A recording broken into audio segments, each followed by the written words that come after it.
Good morning everybody, welcome back to Lily Lulu. My name's Karen and I'm here today to show you how I use alternatives to Tyvek when creating my journal covers.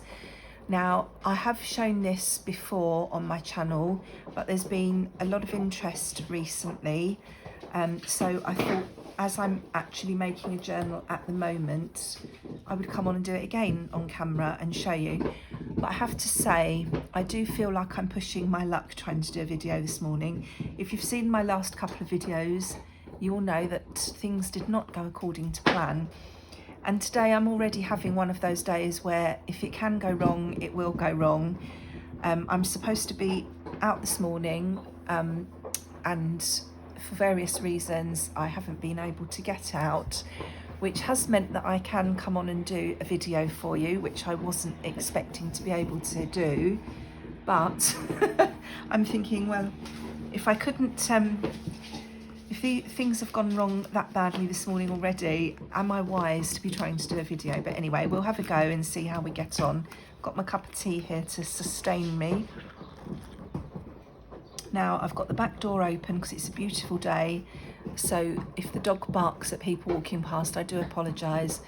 And I've also got the washing machine on. As I said, I wasn't expecting to do a video today. So right, what I use for my journal covers generally is this board.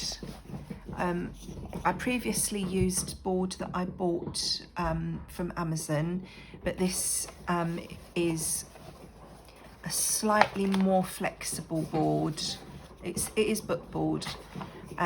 This is from Hobbycraft in the UK. So I've got two pieces that measure 9 by 6.5 inches and a piece that measures 9 by 2 inches. So that will be the front, that will be the back, and that will be the spine. So that's how they go together. And then to join them together, because we don't get Tyvek easily in the UK, you can buy it, but it's in the US they have Tyvek envelopes that they can reuse that come through the post. We don't get that, so what I generally use is a shopping bag. Other supermarket shopping bags are available. These are the ones that you buy. They're not the bag for life ones, you know, the 10p ones that you reuse. It's the sturdier ones. And they're very, very strong. They don't tear. So that's what I generally use. But when I did run out of plastic bag, I have used these mailing envelopes, you know, that you get if you order stuff online. It comes in these plastic bag type things, and I have used that before. If you want to see me use that, if you go back to my Amazon packaging journal, making my Amazon packaging journal, I used this. And I think the other journal where I used the bag is one where it's sped up. So I'll do this for you now and show you how I do it. So I want a piece of this that is 9, so it's the same height as my spine, by 3.5 inches, and then that gives me space either side to attach the spine to the front and back covers. So now the only thing is with this bag stuff, it's never very square. So I used to spend ages trying to get all the edges squared up and everything, but I've realised that it doesn't tend to matter as long as you line up your actual cover and spine straight with each other. It doesn't actually matter if this bag is a bit wonky. So hopefully you'll see what I mean as I do it. So that's a 3.5 inch wide piece, and it's about 9 inches tall, but it's not exact, as I say, because it's not square. So I'm just going to cut that piece out, and so you can tell how little this matters. It is not exactly straight because I can't cut straight line to save my life, even with the line drawn there. I'm awful with scissors. I always use my chompy chopper to cut things if if I need a straight line. So that's that piece. Now the other thing to bear in mind with this is these bags are usually quite colourful. Excuse me, I really do need to sip my cups of tea this morning. So I always make sure that I use the colourful side against the board, because otherwise, the first couple of journals I made, I had it the other way round, and this shows through quite a few fabrics. It's not so bad if you've got a really highly patterned fabric or something really thick like upholstery fabric, but if you are using a thinner fabric, this will show through, so you need to bear that in mind. So that's my joining piece. Now I use the double-sided tape to join all these together. So this is a 3/4 inch tape, and again it's just from Amazon.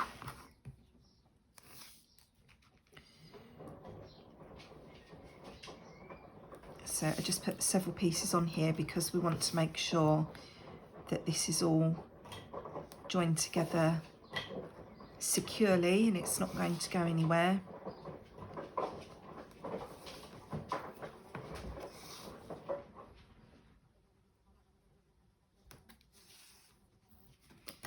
So just burnish those to make sure they're stuck nice and securely.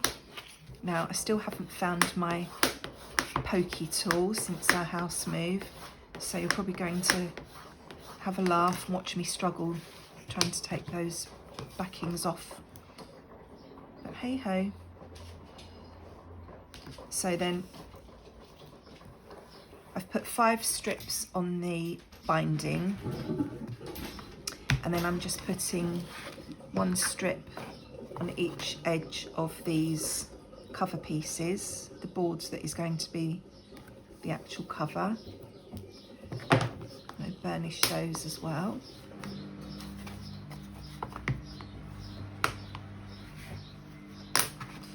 Right, so first thing I'm going to do is stick this board onto my piece of bag. So I want to better snip these ends off.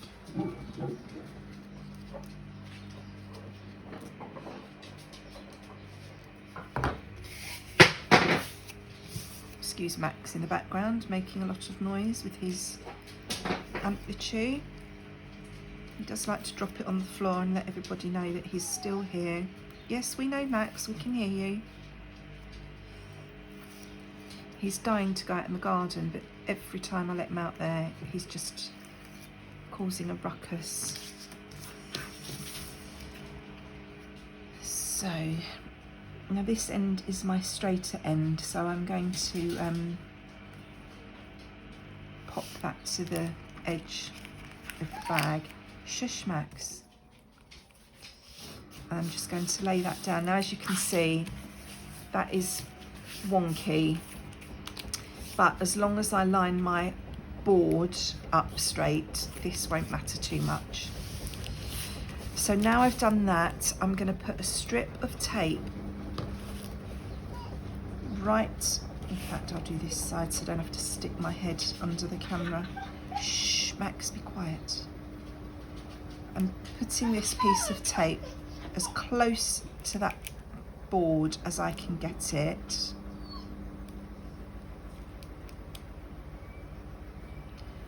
And that piece of tape is not going to be used to stick anything. That's there to give a little bit of space so that the book opens and closes easily. And then I'm going to put another piece of, oops, I've dropped it, another piece of tape butted up to the first piece. And that's what we will use for sticking. So we just burnish those and do the other side. So exactly the same thing again. I want a piece as close to that board as I can get it. Just moving as I'm trying to stick it down.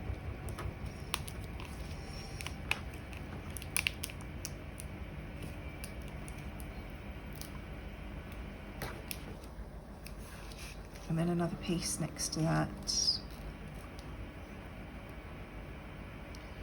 So I hope everybody's well. As I say, it's a beautiful day here today. After the last few days of rain. Yesterday was a beautiful day. It was nice to see the sunshine back.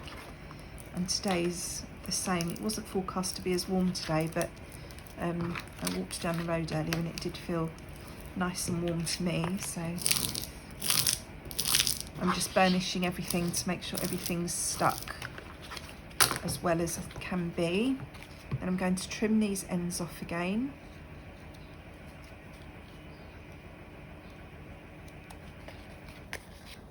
And the same here.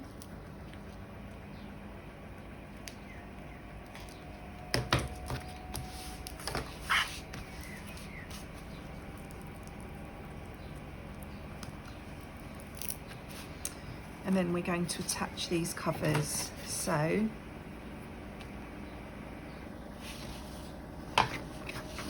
we want to take off the backing of the outer piece of tape.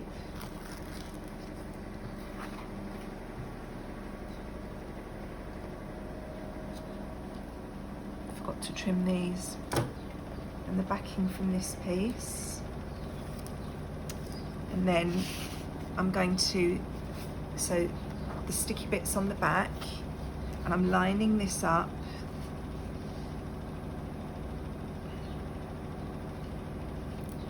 This edge with this edge of this tape, and I'm trying to keep my actual piece of board square and line these up together. So I'm ignoring the yellow of the bag,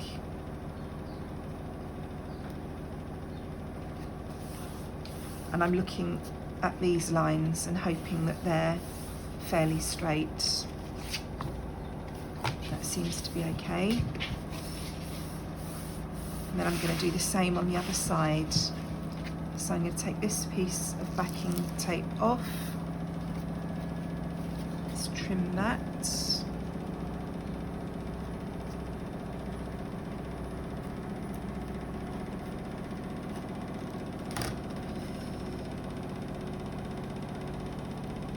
It's quite difficult to do this sitting away from your work. Normally I stand up and do this so that I'm directly over my work and I can see that I've got everything lined up straight.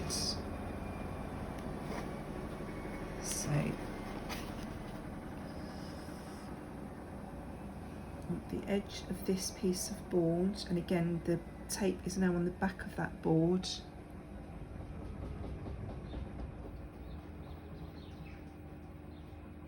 I'm trying to make sure I've got all the boards lined up in a straight line. So that's that. So we'll just turn that over and burnish all that.